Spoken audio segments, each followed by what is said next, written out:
Hello friends, welcome to my new blog. आप सभी को राधे कृष्णा। आई होप आप लोग अच्छे होंगे, स्वस्थ होंगे और खुशहाल होंगे। सुबह हो गई है, मैं भी आ गई अपनी नींद कंप्लीट करके, नहा धो के अपने लड्डू के पास। सबसे पहले मैंने अपने लड्डू का सिंहासन अच्छे से साफ़ किया और जहाँ वो खाना खाती उसको, ऐसे तो कुछ गिरा नहीं था पर मैं धूपबत्ती उनके पास चलाती हूँ तो वही थोड़ा गिर जाता है, तो उसको मैंने अच्छे से झाड़ा वाड़ा बाहर जाके। झाड़ने उड़ने के बाद फिर मैं सही से अब लगा के रख दूँगी और लड्डू का सिंहासन भी सही से रख दूँगी। इसके करने के बाद ये सब फिर मैं अपने लड्डू को जगा दूँगी। लड्डू को जगा कर उन्हें बैठाऊँगी और इधर मैं गई तुलसी का पत्ता भी तोड़ लाई ढेर सारा, इसलिए क्योंकि तुलसी का पत्ता मैं ज़्यादातर अब इकट्ठा ही तोड़ लेती हूँ, क्योंकि कभी दोपहर हो जाती है, शाम हो जाती है तो तुलसी का पत्ता रहता नहीं और बिना इनके खाने में डाले इनका भोग शुद्ध नहीं माना जाता, तो इसलिए मैं तुलसी का पत्ता तोड़ के ले आई। मैं अपने लड्डू को स्नान करा दूंगी। स्नान कराने के बाद उन्हें बैठा दूंगी और ये देखिए छोटू सा तुलसी का पत्ता कितना प्यारा सा है। जैसे मेरे लड्डू छोटे से वैसे ये पत्ता भी छोटू सा। इसको मैं अपने लड्डू के हाथ पे रखूँगी। लड्डू को कपड़े पहना कर उनके श्रृंगार को कर कर उनके हाथों में ये छोटू सा तुलसी का पत्ता रख कर अब मैं लड्डू की पूजा अर्चना करने के बाद फिर उनको भोग भी लगा दूँगी। भोग लगाने के बाद मैं खुद भी चली आऊँगी गर्म पानी पीने और नाश्ता करने।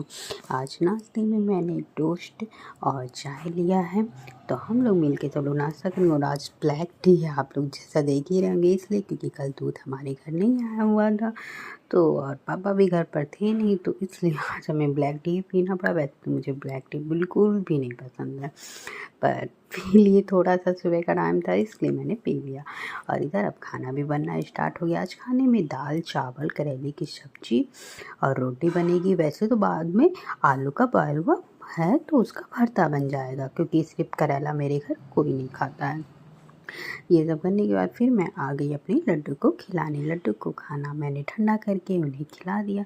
खाना खिलाने के बाद फिर मैंने उन्हें पानी पिलाकर खुद भी चली आई खाना खाने। खाना खाने के बाद अब इधर घड़ी में भी 12 बज चुका था, तो मैं सोची अपने लड्डू को सुला देती हूँ। लड्डू को पानी पिलाया और अब मैं लड्डू को सुला दी। लड्डू को सुलाने के बाद थोड़ा आज मुझे रील्स बनाने का मन कर रहा था, तो मैं आ गई थोड़ा रील्स बनाने, तो इसलिए मैंने थोड़ा सा रील्स बनाकर उसके बाद कुछ देर पढ़ाई की और फिर अब मैं कुछ देर के लिए सो गई। और इधर अब शाम के 4 बज चुके थे, तो लड्डू के उठने का टाइम हो गया था, तो मैंने लड्डू को जगाकर उनके श्रृंगार को कर कर और आज मैंने लड्डू के लिए अपनी दही लाया हुआ था, तो दही में मैंने थोड़ी सी चीनी मिक्स करके अपने लड्डू को खिला दिया। उसके बाद फिर मैं चली आई नाश्ता बनाने, मतलब शाम का चाय और मिस्त्री लोगों के लिए।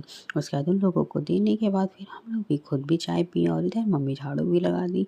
झाड़ू लगाने के बाद फिर कुछ देर मैं आ गई पढ़ने के लिए, क्योंकि दोपहर में भी मैंने कुछ ज़्यादा पढ़ा नहीं था तो मैं पढ़ने बैठ गई।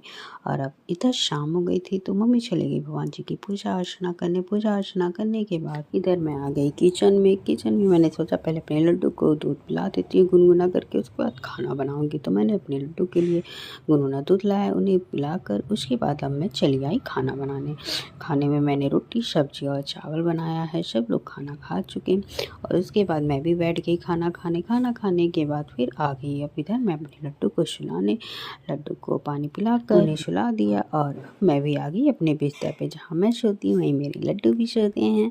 हम दोनों लोग अपने रूम में एक साथ ही सोते हैं। उसके बाद सभी को अगर ये मेरा ब्लॉग अच्छा लगा हो तो प्लीज़ लाइक सब्सक्राइब शेयर और कमेंट करना मत भूलिएगा। आप सभी को राधे कृष्णा, बाय बाय।